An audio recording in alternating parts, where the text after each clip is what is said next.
There are Republican efforts to censor what people are learning, and this battle is often being fought at the local level in very extreme or intense ways. Teachers in Florida had to cover up their bookshelves for fear of getting sanctioned or fired over the books that were in circulation. There are attempted book limitations and even outright bans. In Georgia, a teacher can get fired for reading to her fifth-grade students based on a complaint from a single parent. Katie Rinderly read her kids the best-selling book, My Shadow is Purple, which was purchased at the school's own book fair.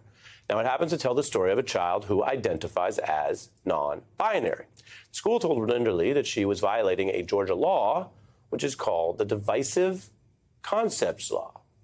Katie and her lawyers say the school district does not even specify which part of the book was divisive. The parent who filed the complaint allegedly said, "I would consider anything in the genre of LGBT and queer divisive."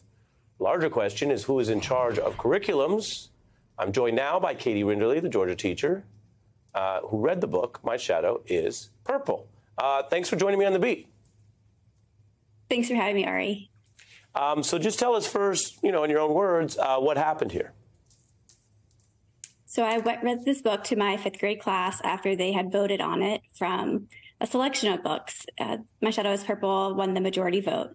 And after reading it, students engaged in conversation about the book's message and really connected with the messages they received.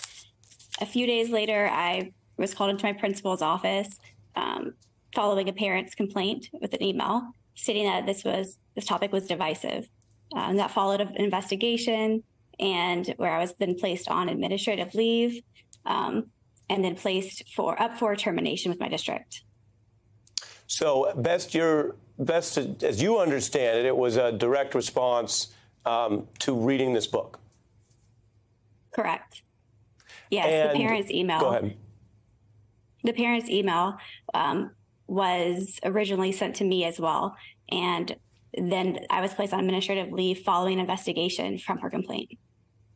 And based on your knowledge of sort of your own school and workplace, do you feel like this has always been a big risk, or the recent climate, as well as some of these recent laws, are sort of upping the ante, making parents more aware that they could try to do this, or making the school more sensitive to, I guess, what they consider avoiding, quote, the divisive material, which in this case, people can judge for themselves, but sounds like one of many stories you could tell kids?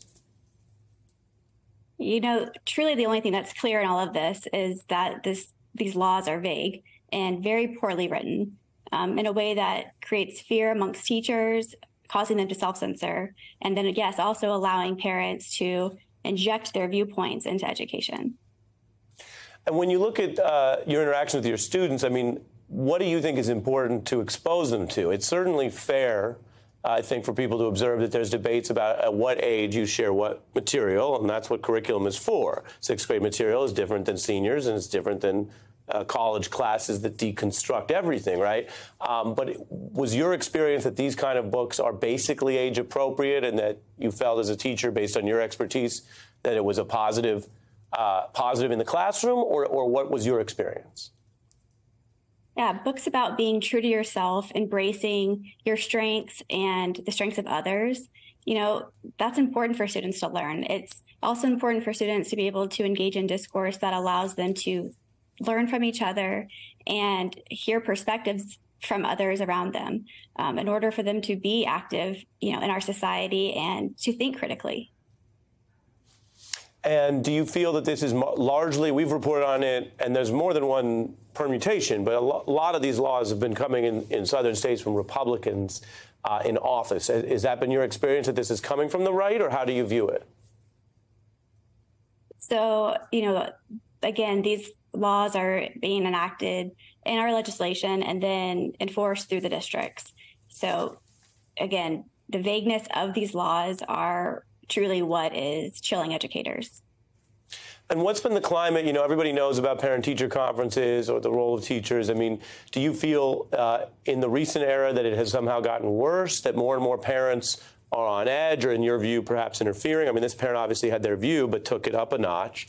Or is it the opposite, that sometimes the national media is looking at one version of this, but perhaps many or the bulk of your parents seem fine, and this is sort of coming in the extreme pockets?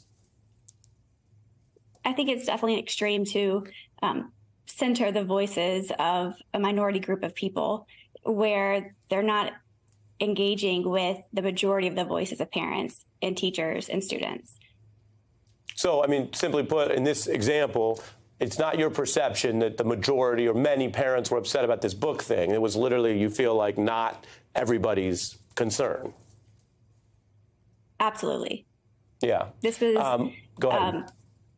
This was, made for me to feel like it was this entire community. And then, it really is truly this complaint that was started from one parent.